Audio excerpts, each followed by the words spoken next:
क्या बन के आए राम? बेटा बन के आए, पुत्र बन के आए। ऐसे राम की कथा आप लोग बड़े भाव के साथ में मन लगा के सुनिए महाराज। और इसी प्रकार अत्याचार बढ़ने लगा पृथ्वी के ऊपर में, धरती के ऊपर में। जब जब पाप आत्मा बढ़ जाती है, अत्याचार हो जाता है, तब तब भगवान को जन्म लेना पड़ता है। जब जब होए धर्म की हानि, बढ़े सूर अधम अभिमानी, तब तब ले प्रभु मनुज शरीरा, हरे कृपा निज सज्जन पीरा। तब तब भगवान ने मनुष्य शरीर धारण किया और सज्जनों की पीड़ा को दूर करने के लिए भगवान ने अवतार लिया। भगवान जब अवतार लेने की तैयारी हुई, अत्याचार बढ़ने लगा। देवताओं के ऊपर में भारी विपत्तियां की। ऋषि मुनि संत महात्माओं को भजन करने कीर्तन करने को मिलता नहीं था। जैसे भी आप लोग यहाँ बैठे हैं, आप जितने लोग भी यहाँ बैठे हैं बड़े सुरक्षित बैठे हैं, कुछ नहीं हो रहा है। मगर वहां उस समय में ऐसा भजन कीर्तन होता नहीं था। उस समय में विद्रोह हो जाता था, उस समय में यज्ञ भंग हो जाता था।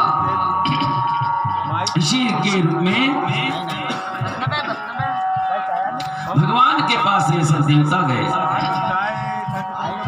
और देवता लोग जाकर के बोले प्रभु, क्षीरसागर में गए प्रभु, अब पृथ्वी रसातल में चली जाएगी, इसलिए अब तुमको अवतार लेना पड़ेगा।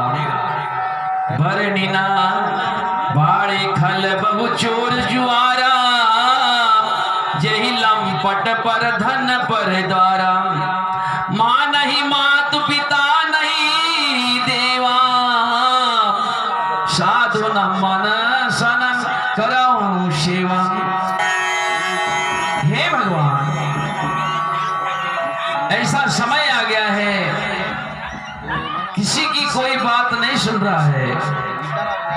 पराया धन और पराई स्त्री पर मन चलाने वाले दुष्ट चोर और जुआरों बहुत बढ़ गए हैं। लोग माता पिता और देवताओं को नहीं मानते और साधु की सेवा तो दूर रहा, उल्टे उन से सेवा करवाते हैं। हे प्रभु, समय ऐसा विचित्र आ गया है, तुमको अवतार लेना पड़ेगा। और यह अवतार लेने के लिए भगवान के पास में गए कि अब समय ऐसा आ गया है, तुमको अवतार लेना पड़ेगा। और भगवान को अवतार लेने के लिए सब प्रार्थना करते हैं। कोई किसी की नहीं मान रहा है, कोई किसी की सुन नहीं रहा है। और भगवान ने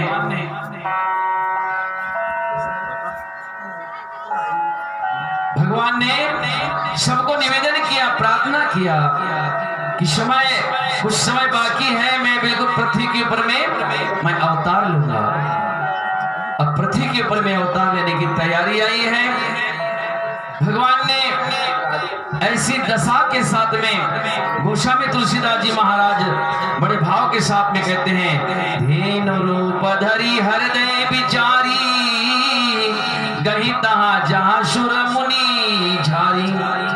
जहां पर अत्यंत हृदय में विचार करके गौ रूप धारण करके धरती वहां गई, जहां पर सब देवता और मुनि छिपे थे। पृथ्वी ने रोकर के उनको अपना दुख सुनाया, पर किसी से कुछ कहा काम नहीं बना। रोने लगी धरती माता की, प्रभु इस पृथ्वी के ऊपर में अत्याचार बढ़ गया है, तुमको आना पड़ेगा, आना पड़ेगा। और मेरे भाई बहन, भगवान ने भी बोला था कि मैं इस पृथ्वी के ऊपर में आऊंगा। त्रेतायुग की कथा आप लोग सुन रहे हैं। जिस समय में भगवान का अवतार हो रहा है, राम जी का अवतार हो रहा है, भगवान ने निवेदन किया था, प्रार्थना किया था कि मैं इस पृथ्वी के ऊपर में आऊंगा और देवताओं को सुख देने के लिए, मुनियों को सुख देने के लिए, संतों को सुख देने के लिए मेरा अवतार होगा। और भगवान आज उसी तैयारी में लगे हैं जो आज राजा दशरथ के घर में, रघुकुल के राजा शिरोमणि दशरथ जी महाराज, सूर्यवंश, जिनके घर में सब कुछ था, पतिव्रता नारियां थी, राज राजधानी थी, परंतु उनके घर में संतान नहीं रहने के कारण से राजा को बहुत चिंता थी। अगर एक संतान हो जाए प्रभु तो क्या होता। आज गुरुदेव के पास में गए, वशिष्ठ जी महाराज के पास में, और बोले महाराज मेरा जाने का समय सुनिश्चित है, मेरे वंश में संतान नहीं है, इसके लिए क्या करना पड़ेगा। तब वशिष्ठ जी ने बताए कि तुम्हें यज्ञ करना पड़ेगा, और यज्ञ की महिमा है। पुत्र प्राप्ति करने के लिए यज्ञ किया, उन्हें अनुष्ठान किया। आप जहां बैठे ये भी अनुष्ठान है, जो मांगोगे वो मिलेगा यहाँ पर, बस उस लायक का आपका मांगना पड़ेगा। भाई बहन, उस समय में भगवान ने,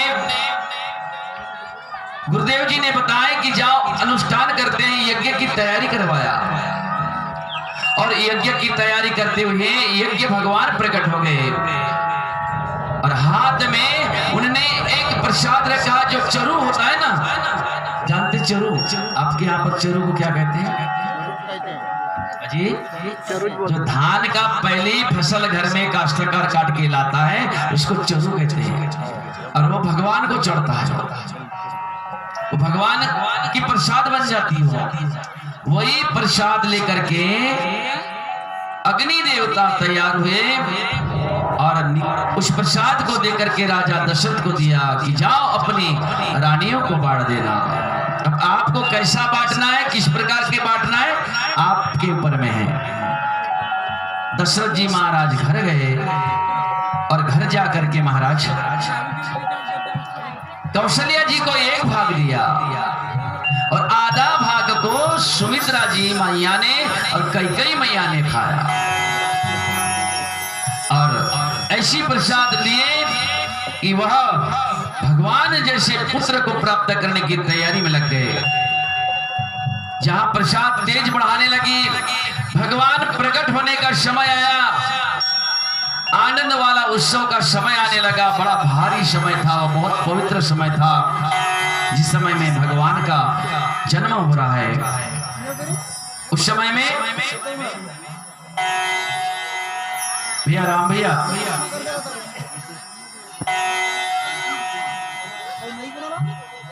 जब भगवान का जन्म का तिथि दिन नवमी तिथि मधुमास पुनीता शुक्ल पक्ष अभिजीत हरिप्रीता, पवित्र चैत्र का महीना था, नवमी तिथि थी, और शुक्ल पक्ष और भगवान का प्रिय अभिजीत मुहूर्त था। दोपहर का समय था, न बहुत सर्दी थी न बहुत धूप थी, बड़ा सुंदर समय था। वो गर्मी का समय था, नया वर्ष प्रारंभ हो गया। बहुत से लोग कहते हैं नए वर्ष की शुभकामना, ये नया वर्ष नहीं है, ये नया वर्ष कौन सा है अजी? नया वर्ष का शुभकामना। बहुत से लोग तो कहते हैं हमको मुबारक हो, कहते हैं नया वर्ष मुबारक हो ना, ऐसा ना। हमारा जो नया वर्ष है, जब भगवान राम ने जन्म लिया था, वो नया वर्ष है, जिसको कहते हैं गुड़ी पाड़वा। क्या कहते हैं हम लोग? गुड़ी पाड़वा कहते हैं। गुड़ी पाड़वा हमारा नया वर्ष है। बंधुओं, उस समय में इतना सुंदर योग बना हुआ था। भगवान उसी समय में शीतल मंद सुरभि बह पाओ, हर्षित सुर संतन मन बचाओ। इतना सुंदर वातावरण में परमात्मा का जन्म हुआ। अवतार लेने का समय आया, शीतल मंद और सुगंधित पवन बह रहा था। देवता हर्षित थे और संत मन में बड़ा भाव रखे थे, आनंद उत्सव मना रहे थे उस समय में। और उसी समय में भगवान का प्रकट शुरू हुआ। सूर समूह विनती करी, पहुंचे निज निज धाम, जग निवास प्रभु प्रगटे, अखिल लोक विशेष।